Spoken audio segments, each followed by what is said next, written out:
Hi friends, welcome to GBR classes. ఈరోజు ముఖ్యమైన educational అప్డేట్స్తో పాటుగా కరెంట్ అఫైర్స్ను పరిశీలించే ప్రయత్నం చేద్దాం. ఈరోజు ఎడ్యుకేషనల్ అప్డేట్స్ ఎన్నో రావడం జరిగింది. మరి నా ఛానల్ని మొదటిసారిగా చూస్తున్న వారు ఛానల్ని సబ్స్క్రైబ్ చేసుకొని మన ఛానల్లో ఉన్నటువంటి గ్రూప్స్కి సంబంధించిన క్లాసెస్ను ఫ్రీగా విని మరి వాటికి సంబంధించిన పీడిఎఫ్స్ను కూడా డౌన్లోడ్ చేసుకోండి.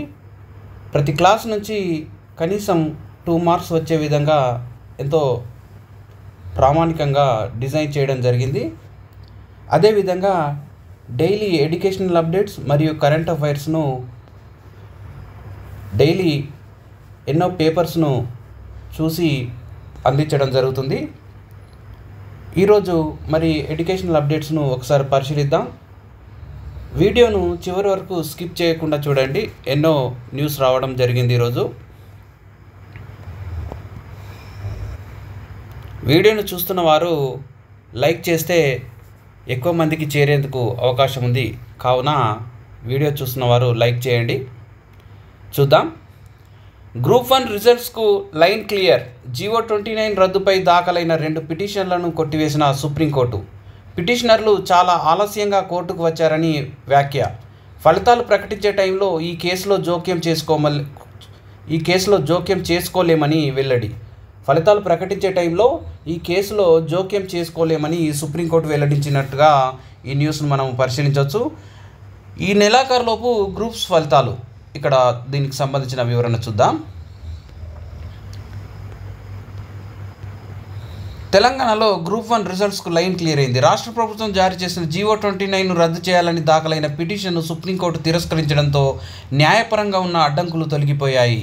జీవో 29ను రద్దు చేయాలని కోరుతూ శృతి, రాంబాబు, మంజుల, సుధాకర్లతో పాటు పలువురు గత నెల 22న సుప్రీంకోర్టును ఆశ్రయించారు. ఇందుకు సంబంధించి స్పెషల్ లీవ్ పిటిషన్లు దాఖలు చేశారు. ఈ పిటిషన్లపై సోమవారం జస్టిస్ పామిడి, గంట శ్రీరామ్, నరసింహ, జస్టిస్ మనోజ్ మిశ్రాల ద్విసభ్య ధర్మాసనం విచారించింది. పిటిషనర్ల తరపున సీనియర్ అడ్వకేట్ ఆదిత్య సోంది, మోహిత్ రావు, తెలంగాణ ప్రభుత్వం తరపున సీనియర్ అడ్వకేట్ నిరంజన్ రెడ్డి హాజరయ్యారు. తొలుత పిటిషనర్ల న్యాయవాదులు వాదనలు వినిపిస్తూ తెలంగాణ ప్రభుత్వం తీసుకొచ్చిన జీవో 29తో వేలాది మంది విద్యార్థులకు నష్టం జరిగే అవకాశం ఉందని బెంచ్కు నివేదించారు. జనరల్ కేటగిరీలోని క్యాండిడేట్స్ కంటే ఎక్కువ మార్కులు సాధించిన వారిని అన్రిజర్వ్డ్గానే పరిగణిస్తుండడం వల్ల దివ్యాంగ అభ్యర్థులకు అన్యాయం జరుగుతుందని చెప్పారు. వారికంటే ఎక్కువ మార్కులు వచ్చిన రిజర్వేషన్ కేటగిరీగానే పరిగణించి 1:50 కింద అభ్యర్థులను మెయిన్స్కు పిలవాలని అభ్యర్థించారు. అందువల్ల జీవో 29ను రద్దు చేయాలని, గ్రూప్ 1 పరీక్షలను మరోసారి నిర్వహించాలని కోరారు. ఈ వాదనలు పరిగణలోకి తీసుకున్న ధర్మాసనం ఈ సమయంలో గ్రూప్ 1 అంశంలో జోక్యం చేసుకోలేమని తేల్చి చెప్పింది. ఆలస్యంగా కోర్టును ఆశ్రయించారని వ్యాఖ్యానించింది. ఇప్పటికే గ్రూప్ 1 పరీక్షలు పూర్తయ్యాయని, ఫలితాలు ప్రకటించేందుకు తెలంగాణ పబ్లిక్ సర్వీస్ కమిషన్ అన్ని ఏర్పాట్లు పూర్తి చేసిందని గుర్తు చేసింది. అందువల్ల ఈ పిటిషన్ను డిస్మిస్ చేస్తున్నట్టు వెల్లడించింది. కాగా తెలంగాణలో గ్రూప్ 1 పరీక్షలను వాయిదా వేయాలని, జీవో 29ను రద్దు చేయాలని పోగుల రాంబాబు గతంలో సుప్రీంకోర్టును ఆశ్రయించగా ఈ రిట్ పిటిషన్ కూడా సిజేఐ ధర్మాసనం తోసిపుచ్చింది. ఇక్కడ మరి కోర్టును చాలా ఆలస్యంగా రిజల్ట్ టైంలో వచ్చారు కాబట్టి మేము డిస్మిస్ చేస్తున్నామని సుప్రీంకోర్టు వ్యాఖ్యానించినట్టుగా ఈ న్యూస్ యొక్క సారాంశాన్ని చూసుకోవచ్చు. అసలు పిటిషన్లో న్యాయం ఉందా లేదా అది చూడాలి, కానీ ఆలస్యంగా వచ్చిరా, ఇది మరి ఎంతవరకు సమంజసమో న్యాయశాఖనే అంతర్భద్రం చేసుకోవాలి. నెక్స్ట్ చూద్దాం. ఈ నెలాఖరులోపు గ్రూప్స్ ఫలితాలు, సుప్రీంకోర్టులో కేసులు కొట్టివేయడంతో తొలగిన అడ్డంకులు. ముందుగా గ్రూప్ 1 GRL, తర్వాత గ్రూప్ 2, గ్రూప్ 3 రిజల్ట్స్, చివరి దశలో వాల్యుయేషన్ ప్రక్రియ. ఈ నెలాఖరులోపు గ్రూప్స్ ఫలితాలు విడుదల కానున్నాయి. ఈ మేరకు TGPSC కసరత్తు చేస్తుంది. సుప్రీంకోర్టులో దాఖలైన కేసులన్నీ కొట్టివేయడంతో ఫలితాల విడుదలకు అడ్డంకులు తొలగిపోయాయి. దీంతో ఈ నెలాఖరులోపు గ్రూప్ 1తో సహా గ్రూప్ 2, గ్రూప్ 3 ఎగ్జామ్స్ ఫలితాలను కూడా రిలీజ్ చేసేందుకు మరి TGPSC రెడీ అవుతున్నది.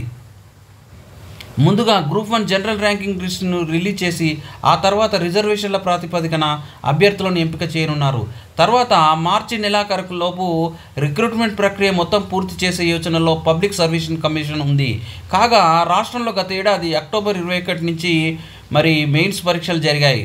31,403 మంది అటెండ్ కావాల్సి ఉండగా 21,093 మంది అనగా 67.17% మంది హాజరయ్యారు. 7 పేపర్లకు సంబంధించి 3 నెలలుగా వాల్యుయేషన్ నిర్వహిస్తున్నారు. ప్రస్తుతం ఈ ప్రక్రియ చివరి దశకు చేరింది. 2-3 వారాల్లోనే జిఆర్ఎల్ లిస్టులు రిలీజ్ చేసే అవకాశం ఉంది. మరోవైపు జీవో-29 రద్దు చేయాలని కోరుతూ అభ్యర్థులు సుప్రీంకోర్టులో స్పెషల్ లీవ్ పిటిషన్లు దాఖలు చేయగా సోమవారం వాటిని కోర్టు కొట్టివేయడం జరిగింది. దీంతో ఫలితాల విడుదలకు లైన్ క్లియర్ అయిందని ఇక్కడ న్యూస్ ఇవ్వడం జరిగింది. వరుసగా గ్రూప్ 1, 2, 3 ముందుగా గ్రూప్ 1 జిఆర్ఎల్ రిలీజ్ చేసిన తర్వాత గ్రూప్ 2, గ్రూప్ 3 ఫలితాలను విడుదల చేయాలని టీజీపీఎస్సీ యోచిస్తుంది. గ్రూప్ 1 జిఆర్ఎల్లోని ర్యాంకులను బట్టి అభ్యర్థులు ఏ సర్వీసుల్లో ఉద్యోగాలు వచ్చే అవకాశం ఉందో తెలుసుకునే ఛాన్స్ ఉంది. ఒకవేళ గ్రూప్ 1 వచ్చి గ్రూప్ 2, గ్రూప్ 3లకు ఎంపికైనా అలాంటి వాళ్ళు చివరి రెండింటిని వదులుకుంటారు. దీనివల్ల బ్యాక్లాగ్ పోస్టులు మిగిలే ఛాన్స్ ఉందని ఆఫీసర్లు భావిస్తున్నారు. కాగా గతేడాది డిసెంబర్లో 783 పోస్టుల భర్తీకి గ్రూప్ 2 పరీక్షలు జరగా 2,51,486 మంది 45% హాజరు కావడం జరిగింది. గత నవంబర్లో 1,363 గ్రూప్ 3 పోస్టులకు గాను 2,69,483 మంది పరీక్షలు రాయడం జరిగింది. ఇక్కడ ఏం లేదు, మనకు ఫిబ్రవరి 3వ వారంలోపు గ్రూప్ 1 జిఆర్ఎల్ రిలీజ్ చేసిన తర్వాత నెక్స్ట్ దాని తర్వాత గ్రూప్ 2, గ్రూప్ 3 జిఆర్ఎల్స్ కూడా రిజల్ట్ వచ్చే అవకాశం ఉందని ఇక్కడ న్యూస్ సారాంశం మనం అర్థం చేసుకోవచ్చు. నెక్స్ట్ చూద్దాం ఈనాడులో వచ్చిన న్యూసు. గ్రూప్ 1 ఫలితాలకు వెల్లడికి తొలగిన అడ్డంకి. రాష్ట్రంలో 563 గ్రూప్ 1 పోస్టుల భర్తీకి నిర్వహించిన రాత పరీక్ష ఫలితాల వెల్లడికి అడ్డంకులు తొలగిపోయాయి. జీవో నెంబర్ 29కు వ్యతిరేకంగా దాఖలైన 2 పిటిషన్లను సోమవారం సుప్రీంకోర్టు కొట్టివేసి ఫలితాల వెల్లడికి అనుమతించింది. దీంతో గ్రూప్ 1 ఫలితాలను త్వరలో వెల్లడించేందుకు టీజీపీఎస్సీ కసరత్తు చేస్తోంది. గ్రూప్ 1 నియామకాలపై అభ్యర్థులు వివిధ అభ్యంతరాలతో హైకోర్టును ఆశ్రయించారు. ఈ పిటిషన్లను కొట్టివేయడంతో సుప్రీంకోర్టులో పిటిషన్ వేశారు. తాజాగా గ్రూప్ 1 ఫలితాల వెల్లడికి అడ్డంకిగా మారినటువంటి ఆ పిటిషన్లను కొట్టివేయడంతో తెలంగాణ రాష్ట్రం ఏర్పాటైన తర్వాత 11 ఏళ్లకు తొలిసారి గ్రూప్ 1 నియామకాలు జరగనున్నాయని ఇక్కడ మనం పరిశీలించవచ్చు. మొత్తానికి మరి గ్రూప్ 1 ఫలితాలకు వెల్లడికి తొలగిన అడ్డంకులు అని మనము ఈ న్యూస్ను అర్థం చేసుకుంటూ మరి ఫలితాలను మనము ఫిబ్రవరి 15, 20 లోపు ఖచ్చితంగా జిఆర్ఎల్ ఇస్తారా మరి రిజల్ట్ ఇస్తారా అనేది మనం పరిశీలించాలి. ఇది ఇంతకుముందే చూసిన న్యూస్, ఇది డబుల్ వచ్చింది. ఓకే, నెక్స్ట్ న్యూస్ చూద్దాం. డిఎస్సి 2008 నియామకాలు చేపట్టాల్సిందే. ఎమ్మెల్సీ ఎన్నికల ప్రవర్తన నియమావళితో ముడిపెట్టరాదు. హైకోర్టు స్పష్టీకరణ. డిఎస్సి 2008 అభ్యర్థులు ఏళ్ల తరబడిగా నియామకాల కోసం ఎదురు చూస్తున్నారని, నియామకాలు చేపట్టకుండా ఎన్నాళ్ళు వాయిదా వేస్తారని ప్రభుత్వాన్ని హైకోర్టు సోమవారం ప్రశ్నించింది. పాత నోటిఫికేషన్కు ఎమ్మెల్సీ ఎన్నికల ప్రవర్తన నియమావళితో ముడిపెట్టరాదని తేల్చి చెప్పింది. హైకోర్టు ఉత్తర్వులు ఇచ్చిన తర్వాత ఎన్నికల నియమావళితో సంబంధం లేదని, 2024 ఫిబ్రవరిలో ఇచ్చిన ఉత్తర్వులను అమలు చేయాల్సిందేనని స్పష్టం చేసింది. గడువు పొడిగించే ప్రసక్తే లేదని తేల్చింది. నియామకాలు చేపట్టకపోతే తదుపరి విచారణకు ఉన్నతాధికారులు హాజరు కావాల్సి ఉంటుందని పేర్కొనడం జరిగింది. ఇక్కడ 2008 డిఎస్కి సంబంధించి మరి పోస్టింగ్లు వెంటనే చేపట్టాల్సిందని, ఎలక్షన్ కోడ్ ఉందని ఆపకూడదని మరి హైకోర్టు ఆదేశించినట్టుగా మనము ఈ న్యూస్ను పరిశీలించవచ్చు. డిఎస్సి 2008 అపాయింట్మెంట్స్కి సంబంధించిన న్యూస్గా మనం పరిశీలించవచ్చు. నెక్స్ట్ చూద్దాం. బోధనా సిబ్బందికి వయోపరిమితి పెంచాలా వద్దా? ప్రభుత్వానికి వ్యవసాయ, ఉద్యాన, పశువైద్య విశ్వవిద్యాలయాల వీసీల లేఖ. విశ్వవిద్యాలయం బోధనా సిబ్బందికి పదవి విరమణ వయోపరిమితిని 65 ఏళ్లకు పెంచాలనే ఉత్తర్వుల అమలుపై స్పష్టత కోరుతూ రాష్ట్ర వ్యవసాయ, పశువైద్య, ఉద్యానవన విశ్వవిద్యాలయాలు వీసీలు రాష్ట్ర ప్రభుత్వానికి సోమవారం విడివిడిగా లేఖలు రాశారు. రాష్ట్రంలోని కొన్ని విశ్వవిద్యాలయ బోధన సిబ్బందికి వయోపరిమితిని 65 ఏళ్లకు పెంచుతూ ప్రభుత్వం గురువారం ఉత్తర్వులు జారీ చేసింది. ఈ జాబితాలో వ్యవసాయ, ఉద్యాన, పశువైద్య విశ్వవిద్యాలయాలు లేవు. తమకు ఈ ఉత్తర్వులను అమలు చేయాలని వ్యవసాయ, ఉద్యాన, పశువైద్య విశ్వవిద్యాలయ ఆచార్యులు, వీసీలు, ఈ యూనివర్సిటీల వీసీలు మరి గవర్నమెంట్కు లేఖలు రాయడం జరిగిందని ఈ న్యూస్ను మనం పరిశీలించవచ్చు. నెక్స్ట్ న్యూస్ మనం చూసినట్లయితే, ఫోర్బ్స్ శక్తివంతమైన దేశాల జాబితా 12వ స్థానంలో భారత్. 2025 సంవత్సరానికి గాను ప్రపంచంలోని శక్తివంతమైన దేశాల జాబితాను ఫోర్బ్స్ విడుదల చేసింది. ఈ జాబితాలో అమెరికా మొదటి స్థానంలో నిలవగా 2, 3 స్థానాల్లో చైనా, రష్యాకు చోటు దక్కింది. తర్వాత మరి టాప్ 10లో భారత్ చోటు దక్కలేదు. జాబితాలో భారత్ 12వ స్థానంలో నిలిచిందని మరి ఫోర్బ్స్కి సంబంధించి ప్రతి సంవత్సరం విడుదల చేసే శక్తివంతమైన దేశాల జాబితాలో అమెరికా మొదటి స్థానంలో ఉందని తెలియజేస్తూ మరి భారత్ 12వ స్థానంలో ఉందని ఈ కరెంట్ అఫైర్స్ పరంగా మనము పరిశీలించవచ్చు. ఈరోజు కరెంట్ అఫైర్స్ ఎన్నో ముఖ్యమైన అంశాలు రావడం జరిగింది. మరి ఫైనల్ వరకు వీడియో ఎండ్ వరకు స్కిప్ చేయకుండా చూడండి. ఎస్సీ వర్గీకరణపై ఏకసభ్య కమిషన్ సిఫార్సు, మంత్రివర్గ ఉపసంఘానికి నివేదిక, 2 దఫాలుగా అధ్యయనం చేసిన ఉపసంఘం అనంతరం సీఎంతో భేటీ, నేడు మంత్రిమండలి ముందుకు చర్చ, ఆ వెంటనే శాసనసభలో చర్చ అని ఇక్కడ ఇవ్వడం జరిగింది. మరి ఎస్సీ వర్గీకరణ పైన ఏకసభ్య కమిషను, రాష్ట్రంలో ఎస్సీ వర్గీకరణ పైన ఏర్పాటైన ఏకసభ్య కమిషన్ ఎస్సీ ఉపకులాలను 4 కేటగిరీలుగా విభజించాలని సిఫార్సు చేస్తూ మరి ప్రభుత్వానికి నివేదికను సమర్పించిందిగా ఈ న్యూస్ని మనం పరిశీలించవచ్చు. మరి నెక్స్ట్ న్యూస్ చూసినట్లయితే దివ్యాంగులందరికీ రాత సహాయకులు 40% వైకల్యం నిబంధన తొలగించిన సుప్రీంకోర్టు, వివిధ పరీక్షలకు హాజరయ్యే దివ్యాంగులంతా రాత సహాయకులను పొందవచ్చని సుప్రీంకోర్టు తెలిపింది. ప్రామాణిక 40% వైకల్యం ఉన్నట్టు ధృవీకరణ పత్రం పొందిన వారికి మాత్రమే ఇప్పటివరకు రాత సహాయకులను కోరే అర్హత ఉంది. ఈ నిబంధనను తొలగిస్తూ justice JB Pardiwala, justice R మహదేవన్ల ధర్మాసనం సోమవారం తీర్పు చెప్పడం జరిగిందంటే ఇక్కడ ఎగ్జామ్లో దివ్యాంగులకు ఈ 40% ఉన్న వాళ్ళకు మాత్రమే సహాయకులని కాకుండా దివ్యాంగులందరికీ కూడా మరి రాత సహాయకులను నియమించాలని ఇక్కడ 40% అనే నిబంధన అనేది తొలగించిందని ఈ న్యూస్ మనం సారాంశంగా తెలుసుకోవచ్చు. నెక్స్ట్ న్యూస్ చూద్దాం. రాఘవరాజ్ భట్కు తులసి సమ్మాన్ పురస్కారం, ప్రముఖ కథక్ నాట్యాచార్యుడు రాఘవరాజ్ భట్కు ప్రతిష్టాత్మక తులసి సమ్మాన్ పురస్కారం లభించింది. మధ్యప్రదేశ్ ప్రభుత్వం ఆ రాష్ట్ర సాంస్కృతిక శాఖ గణతంత్ర దినోత్సవం సందర్భంగా వివిధ రంగాల్లో విశిష్ట సేవలు అందిస్తున్న వారికి ఏటా పురస్కారం అందిస్తుంది. ఇప్పుడు ఇక్కడ మధ్యప్రదేశ్కు సంబంధించిన పురస్కారం ఇది. రాఘవరాజ్ భట్కు, ప్రముఖ కథక్ నాట్యాచారుడైనటువంటి రాఘవరాజ్ భట్కు మధ్యప్రదేశ్ గవర్నర్ మంగూబాయ్ సి పటేల్ నుంచి పురస్కారం ఇక్కడ రాఘవరాజ్ భట్ అందుకుంటున్న న్యూస్ను మనం ఇక్కడ పరిశీలించవచ్చు. నెక్స్ట్ న్యూస్ చూస్తే విఆర్ఓ విఆర్ఏల అంతర్బదిలీపై అధ్యయనం, డిప్యూటీ సర్వేయర్లుగా నియమించడానికి కసరత్తు, భూమి కొలతలు దస్త్రాల నిర్వహణ శాఖలో డిప్యూటీ సర్వేయర్లుగా గ్రామ విఆర్ఓలు మరి విఆర్ఏలను నియమించడానికి సంబంధించిన న్యూస్గా మనం ఇక్కడ పరిశీలించవచ్చు. విఆర్ఓలను మరి డిప్యూటీ సర్వేయర్లుగా నియమించాలని ప్రభుత్వం ఆలోచన చేస్తుండగా మరి బీటెక్ కోర్సులు చేసిన వారు తమకే ఈ పోస్టులను నోటిఫికేషన్ ద్వారా భర్తీ చేయాలని వారు డిమాండ్ చేస్తున్నారు.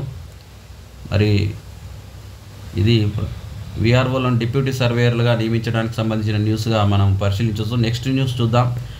భారత సంతతి గాయనికి గ్రామీ పురస్కారం, సంగీత ప్రపంచంలో ఎంతో ప్రతిష్టాత్మకంగా భావించే 67వ గ్రామీ అవార్డుల వేడుక ఇటీవలే ఘనంగా జరిగింది. లాస్ ఏంజలీస్ వేదికగా నిర్వహించిన ఈ వేడుకలో పలువురు సంగీత దర్శకులు, గాయకులు పాల్గొని సందడి చేశారు. ఈ ప్రధానోత్సవంలో భాగంగా భారత సంతతికి చెందిన అమెరికన్ గాయకురాలు చంద్రికా టాండన్కు గ్రామీ అవార్డు వరించింది. ఆమె రూపొందించిన Triveni album best new age ambient and chant album విభాగంలో ఈ పురస్కారాన్ని ఆమె సొంతం చేసుకుందని మరి ఈమె భారత సంతతికి చెందిన మహిళగా మరి గ్రామీ పురస్కారం లభించిందని ఈ సంగీత రంగంలో నోబెల్గా భావిస్తారు ఈ గ్రామీ పురస్కారాన్ని.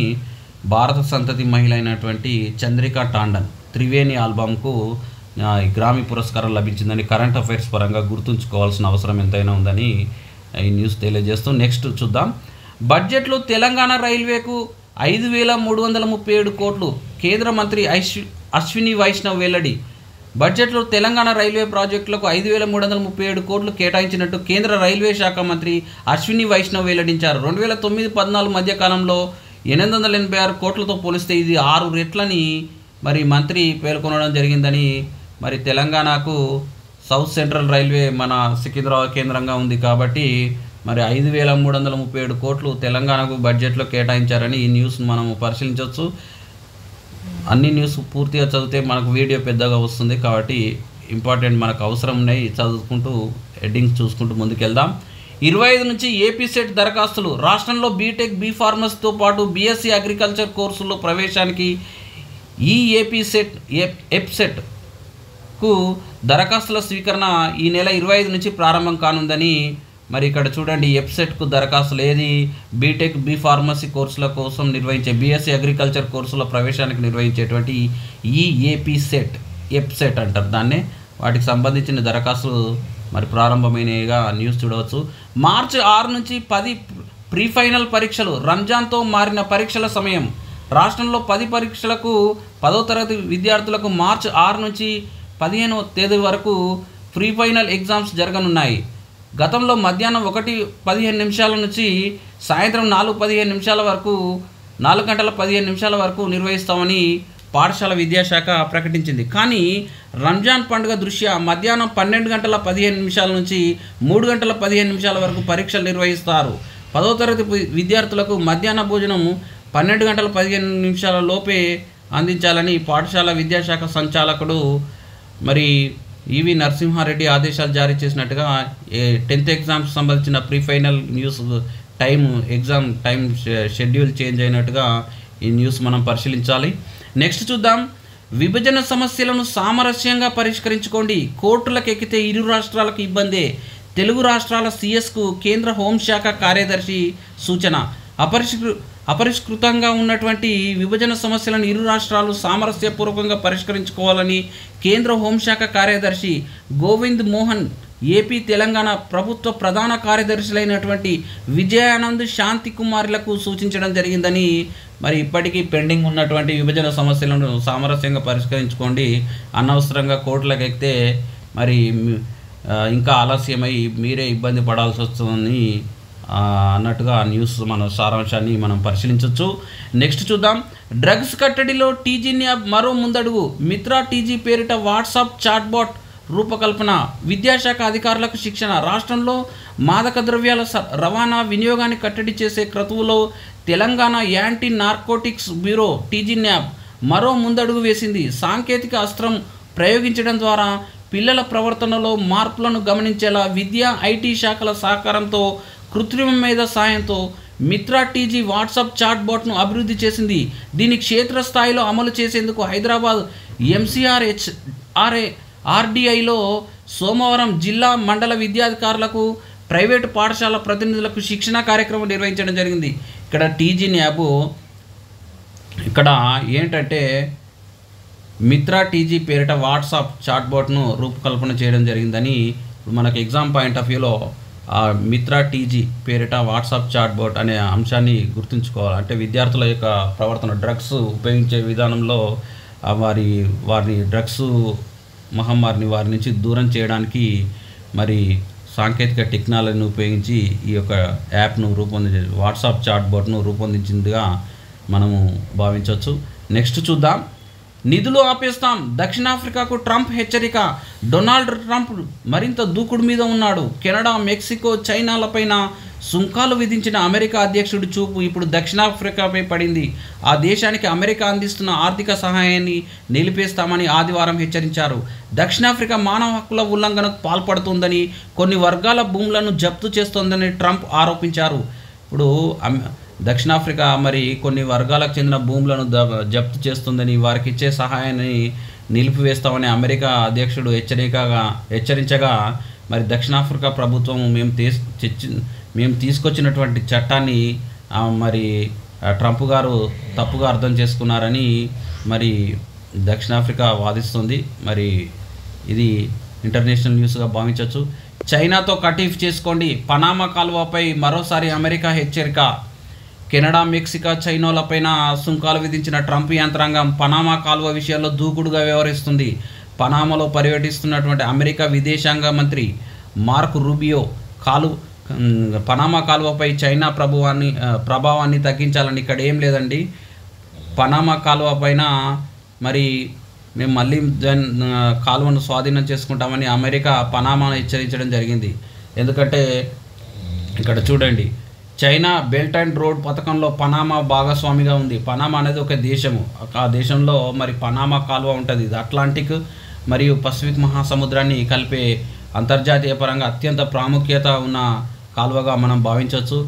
మరి చైనా యొక్క బెల్ట్ ఈ పనామా కాలువలో చైనా యొక్క ఆధిపత్యము నెలకొన్న నేపథ్యంలో మరి చైనా యొక్క ఆధిపత్యాన్ని తగ్గించాలని, లేదంటే మరి ఆ పనామా కాలువను స్వాధీనం చేసుకోవాల్సి వస్తుందని అమెరికా పనామాను హెచ్చరించిన సందర్భం ఇక్కడ చూడొచ్చు.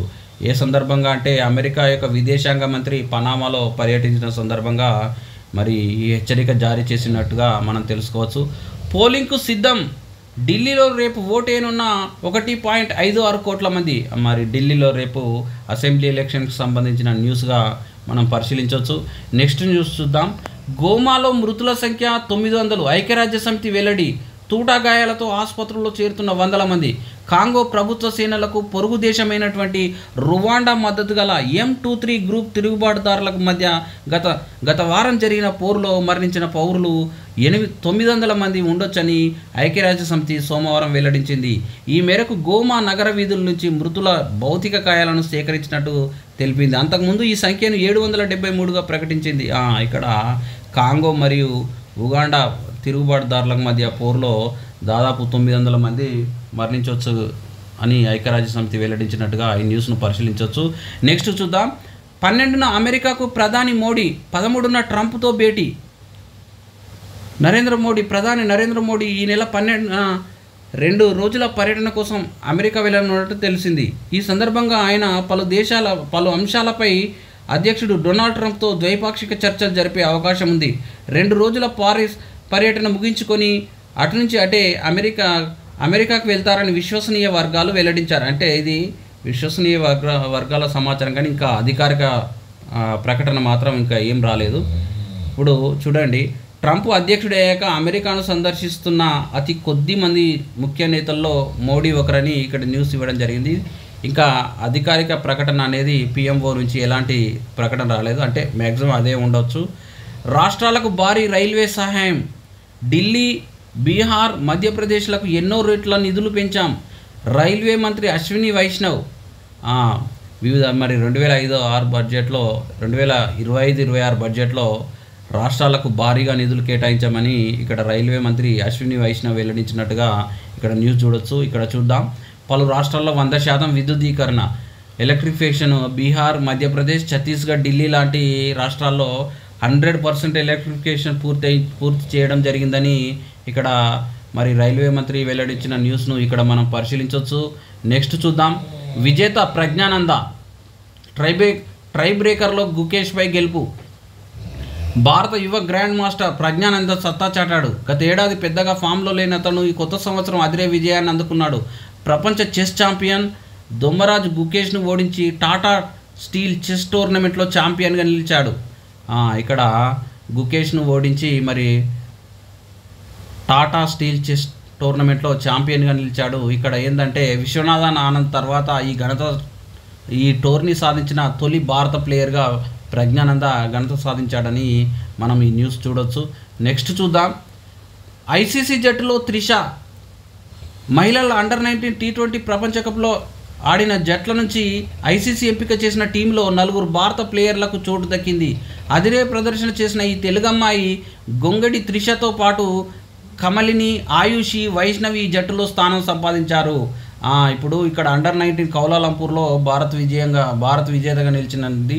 అదే సందర్భంగా ICC మరి అన్ని జట్లతో ఉత్తమ ప్లేయర్లతో కూడినటువంటి ఒక టీంను రూపొందిస్తుంది. ఎప్పుడైనా ఆ టీంలో మరి 4 భారత ఆటగాళ్ళు ఉన్నారు. ఆ 4 అమ్మాయిలు ఉన్నారు, మరి ఉమెన్ క్రికెటర్స్. అందులో మరి మన తెలంగాణకు చెందినటువంటి గొంగడి త్రిష కూడా ఆ టీంలో మరి ICC జట్టులో చోటు సంపాదించిందిగా మనము ఈ న్యూస్ చూడొచ్చు.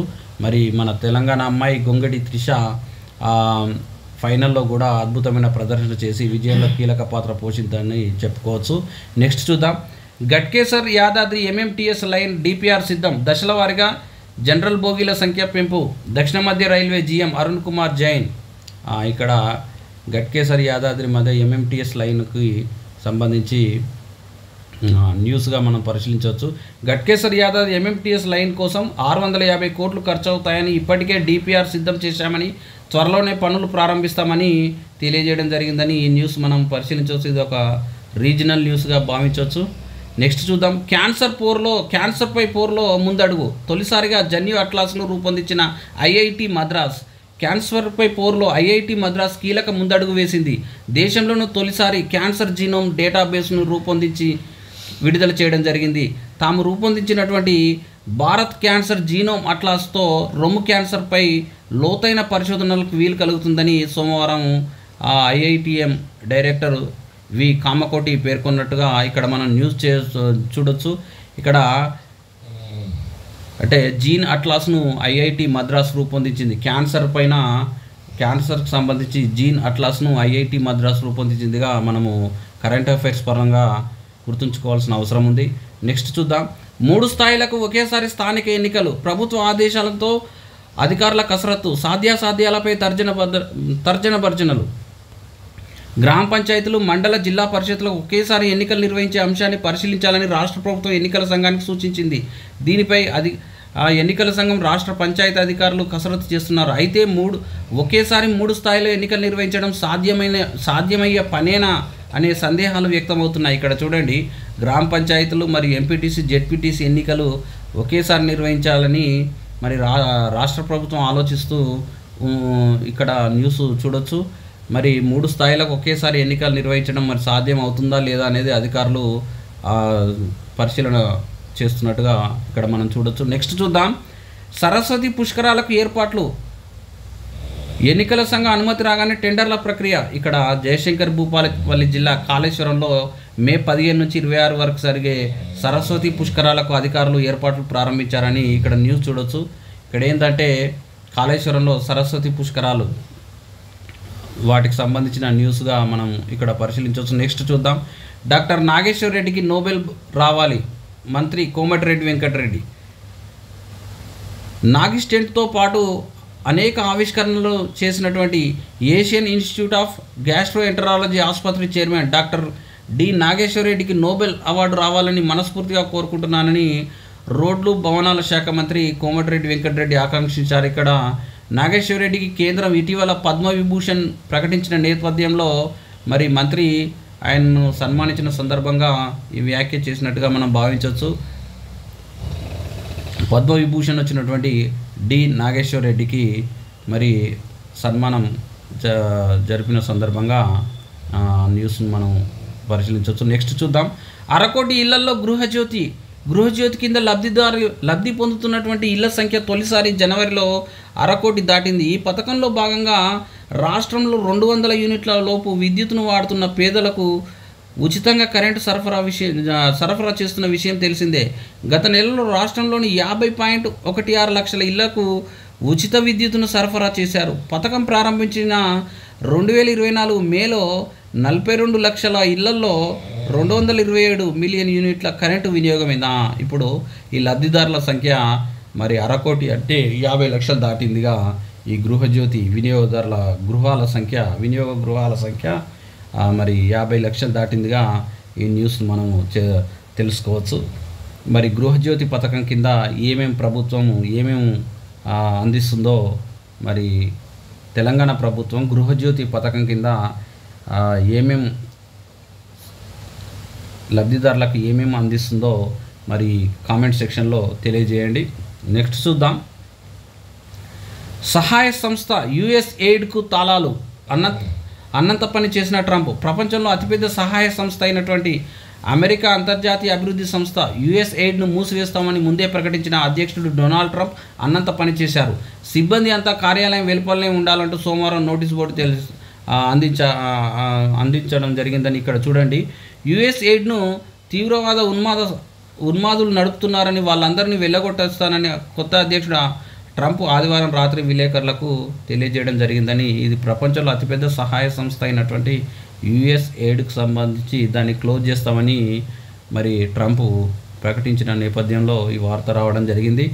సరికొత్త క్లినికల్ పరీక్షల విధానం, వ్యక్తిగత వైద్య పరిరక్షణకు వీలు. ఇక్కడ IITలకు సంబంధించి మరొక న్యూస్. ఇక్కడ ఈ మధ్యకాలంలో ఏ ఎగ్జామ్లో చూసినా IITలకు సంబంధించి ఖచ్చితంగా ఒక క్వశ్చన్ ఉండే నేపథ్యంలో మరి కరెంట్ అఫైర్ పరంగా అత్యంత ముఖ్యమైనదిగా భావించవచ్చు.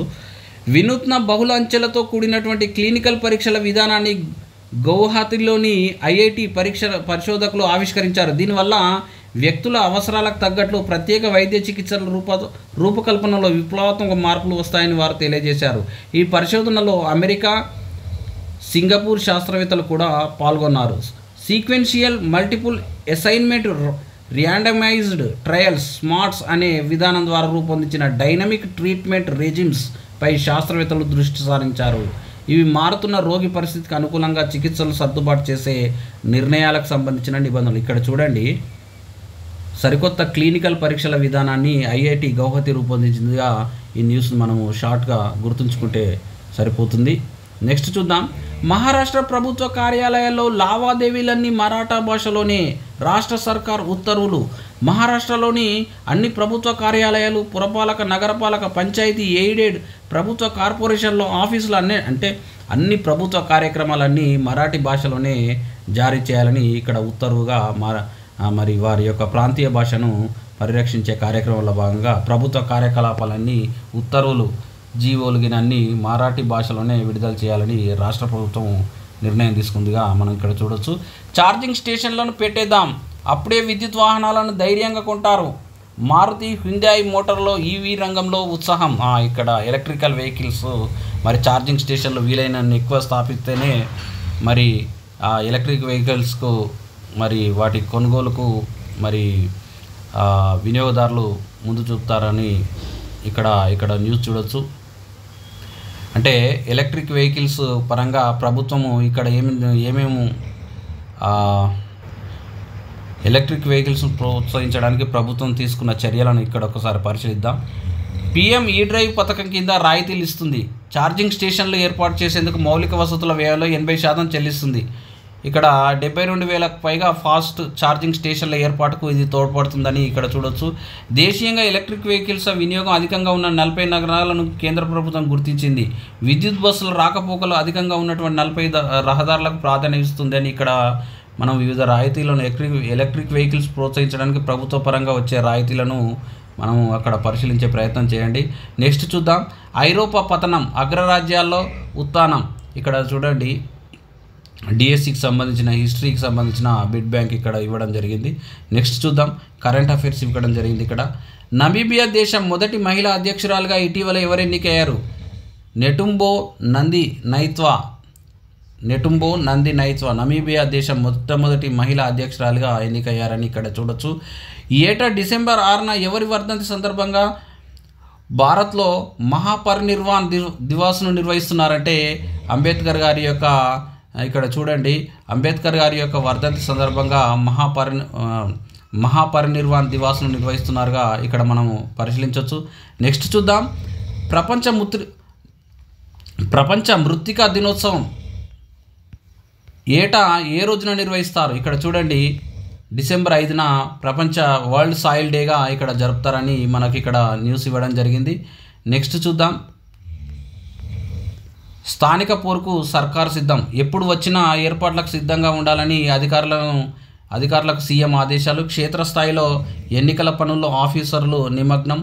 నేడు కొలిక్కి రానున్నటువంటి ఎంపీటీసీ, జెడ్పీటీసీ స్థానాల యొక్క వివరాలని ఇక్కడ చూడండి. స్థానిక పోరు, లోకల్ బాడీ ఎలక్షన్స్ ఆదేశాలు మరి ఎప్పుడు వచ్చినా సిద్ధంగా ఎలక్షన్స్ నిర్వహించడానికి సిద్ధంగా ఉండాలని ఇక్కడ ఆదేశాలు జారీ చేసినట్టుగా న్యూస్ చూడొచ్చు. నెక్స్ట్ చూద్దాం. పులుల కోసం 7 గ్రామాల తరలింపు. అమ్రాబాద్ ఫారెస్ట్లో 4, కవ్వాల్ టైగర్ రిజర్వ్ 3 గూడెలకు పునరావాసం. కవ్వాల్ నుంచి ఇక్కడ అంటే ఈ కవ్వాల్ టైగర్ రిజర్వ్ మరియు అమ్రాబాద్ టైగర్ రిజర్వ్లో ఇక్కడ పులుల యొక్క తాకిడి పెరుగుతున్న నేపథ్యంలో మరి 7 గ్రామాల తరలింపుకు సంబంధించి న్యూస్ చూడొచ్చు. కవ్వాల్ నుంచి మరో 3 గ్రామాల తరలింపు అని ఇక్కడ 2 టైగర్ జోన్లలో 687 ఫ్యామిలీలను తరలించేలా చర్యలు. పునరావాస ప్యాకేజీ కింద 15 లక్షల పరిహారం. అన్ని సౌలతులతో కాలనీలు. గూడెల తరలింపునకు 200 కోట్ల కేటాయింపుగా ఇక్కడ మనము పరిశీలించవచ్చు. ఇక్కడ ఈ టైగర్ రిజర్వ్లో ఉన్నటువంటి గ్రామాల తరలింపుకు సంబంధించిన న్యూస్గా మనం పరిశీలించవచ్చు. నెక్స్ట్ చూద్దాం. కరెంటు ఉత్పత్తి వైపు రైతుల అడుగులు. బీడు భూముల్లో సోలార్ పవర్ జనరేషన్కు సర్కార్ ప్రణాళికలు. కేంద్రం తీసుకొచ్చినటువంటి పీఎం కుసుమ్ స్కీమ్ ఏర్పాటు. 4000 మెగావాట్ల ప్లాంట్లు ఇన్స్టాలేషన్కు సన్నాహాలు. అర్హుల నుంచి దరఖాస్తులు స్వీకరిస్తున్నటువంటి రేడ్కో. ఫిబ్రవరి 22 వరకు డెడ్ లైన్. ఒక్కో యూనిట్ను 3.13కు కొనుగోలు చేయనున్న ఎలక్ట్రిసిటీ రెగ్యులేటరీ కమిషన్. ఇక్కడ మరి పిఎం కుసుమ్ పథకం కింద రైతులకు ఈ సోలార్ ప్యానెల్స్ అందించేటువంటి కార్యక్రమం మరి పిఎం కుసుమ్ పథకం యొక్క కేంద్ర ప్రభుత్వం అయినటువంటి పథకం ప్రవేశపెట్టినటువంటి పిఎం కుసుమ్ ఏ సంవత్సరంలో ప్రవేశపెట్టింది, దాని ఉద్దేశాలు ఏంటి, పిఎం కుసుమ్ అంటే ఫుల్ ఫామ్ ఏందో కామెంట్ సెక్షన్లో తెలియజేయండి. కామెంట్ సెక్షన్లో మరి మీకు పిఎం కుసుమ్ ఫుల్ ఫామ్ ఏంటో తెలియజేసే ప్రయత్నం చేయండి. నెక్స్ట్ చూద్దాం. ఢిల్లీలో రేపే పోలింగ్. ఇది ఢిల్లీ ఎలక్షన్స్ సంబంధించి ఇంతకుముందే చూసాం, ఇది మరొక న్యూస్ పేపర్లో వచ్చిన వార్త. నెక్స్ట్ చూద్దాం. చైనాను అడ్డుకోకుంటే పనామా కాలువను తీసుకుంటాం. America president Trump warning. Panama president ములినితో యుఎస్ విదేశాంగ మంత్రి భేటీ. ఇంతకుముందు పనామా కాలువకు సంబంధించిన న్యూస్గా మనము చూడొచ్చు. ఇక్కడ ఇది ఆల్రెడీ చెప్పాము ఈ న్యూస్. నెక్స్ట్, జీవితకాల కనిష్టానికి రూపాయి. డాలర్ మారకంతో 87.17కు పతనం. డాలర్ మారకంలో రూపాయి విలువ సోమవారం మరింత పడిపోయింది. ట్రంప్ ప్రభుత్వం మెక్సికో, కెనడా, చైనాలపై టారిఫ్లు వేయనుండడంతో ఏకంగా 55 పైసలు క్షీణించి జీవితకాల కనిష్టమైనటువంటి 87.17కు చేరుకుంది. మేజర్ కరెన్సీలతో పోలిస్తే డాలర్ బలపడడం, గ్లోబల్ మార్కెట్ ఇక్కడ రూపాయి మరింత బలహీనపడిందిగా 87.17కు చేరిందని, డాలర్తో పోలిస్తే రూపాయి విలువ 87.17కు పతనమైందని ఇక్కడ న్యూస్ ఇవ్వడం జరిగింది. ఆవు ఎట్ 40 crores. కాసుల పంట పండించిన నెల్లూరు జాతి గోవు. బ్రెజిల్లో రికార్డు ధర. గిన్నిస్ బుక్లో చోటు. ఆవు పంటలు పండించడం చూసాం, కానీ కాసుల పంట పండించడం ఎప్పుడైనా చూసారా? బ్రెజిల్లో జరిగినటువంటి వేలంలో ఓ గోవు అత్యధికంగా అమ్ముడుపోయి రికార్డు సృష్టించింది. ఏకంగా $4.8 మిలియన్, అనగా భారత కరెన్సీలో 40 కోట్లకు పైగా ధర పలికి ఔరా అనిపించింది. ఇక్కడ మరి నెల్లూరు జాతికి చెందినటువంటి ఆవు 40 కోట్లకు అమ్ముడుపోయిందిగా, వేలపాటలో 40 కోట్లకు దక్కించుకున్నారుగా ఇక్కడ న్యూస్ చూడొచ్చు. నేషనల్ స్కావెంజర్స్గా వేటిని పేర్కొంటారు? నేచురల్ స్కావెంజర్స్గా వేటిని పేర్కొంటారని ఇక్కడ ఇవ్వడం జరిగింది. బిడ్ బ్యాంక్ చూడండి, జనరల్ స్టడీస్ సంబంధించి. ఇంతటితో ఈ రోజులో ఉన్నటువంటి మరి ముఖ్యమైన ఎడ్యుకేషనల్ అప్డేట్స్తో పాటు కరెంట్ అఫైర్స్ను పరిశీలించాం. మరి ఈ వీడియో నచ్చిన వారు లైక్ చేసి మరి మీ ఫ్రెండ్స్కు అవసరం ఉన్న వారికి షేర్ చేస్తే వారికి కూడా ఉపయోగకరంగా ఉంటుంది. అదేవిధంగా నా ఛానల్ను సబ్స్క్రైబ్ చేసుకొని నా ఛానల్లో గ్రూప్స్ సంబంధించిన క్లాసెస్ను ఫ్రీగా విని మరి వాటికి సంబంధించిన పీడిఎఫ్లు కూడా డౌన్లోడ్ చేసుకోండి. మళ్ళీ నెక్స్ట్ క్లాస్లో మళ్ళీ కలుద్దాం friends. All the best. Thank you.